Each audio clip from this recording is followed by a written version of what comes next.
11 नवंबर का हफ्ता शुरू होने के साथ ही सुप्रीम कोर्ट में एक नया अध्याय शुरू होने जा रहा है। सुप्रीम कोर्ट में जस्टिस डीवाई चंद्रचूड़ का 3103 का दिन का कार्यकाल पूरा हो गया। इस दौरान वह 732 दिन 9 नवंबर 2022 से 10 नवंबर 2024 chief justice of India CJI रहे। एसएच कपाड़िया 12 मई 2010 से 28 सितंबर 2012 के बाद इतना लंबा कार्यकाल पाने वाले वह सुप्रीम कोर्ट के पहले मुख्य न्यायाधीश रहे। वैसे जस्टिस चंद्रचूड़ का कार्यकाल केवल इसी बात के लिए याद नहीं रखा जाएगा।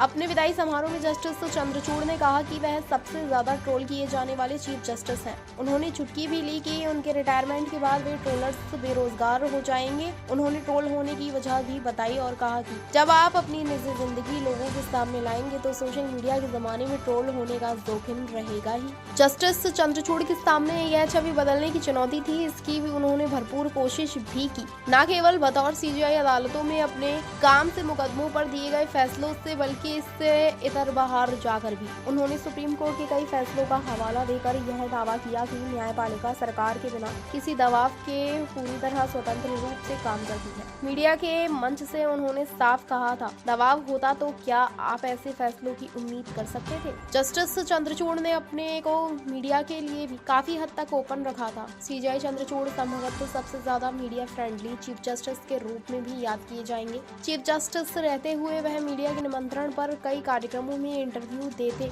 देखे गए हैं। उनका यह रूप न्यायपालिका का एक नया चेहरा पेश कर रहा था। मीडिया के मंचों पर उन्होंने अपना विजन मिशन बताते हुए न्यायपालिका का बचाव भी किया। उन्होंने अदालतों में लंबित मामलों की बढ़ती संख्या को न्यायपालिका में लोगों के भरोसे का एक संकेत बताया। फैसलों का हवाला देकर सरकार दबाव से मुक्त बताया। यहाँ तक कि अदालतों में होने वाली लंबी छुट्टियों को लेकर कथित नकारात्मक छवि पर जवाब देने के लिए वह बाकायदा होमवर्क करके आए थे। उन्होंने पन्ने निकालकर दुनिया के कई देशों का उदाहरण दिया और बताया कि भारत में जजों अन्य देशों की तुलना में कितना ज्यादा काम करते हैं। साथ ही उन्होंने यह जानकारी भी दी कि कोर्ट में भले ही छुट्टी हो, पर जज उस दौरान भी अदालती काम करते रहते हैं।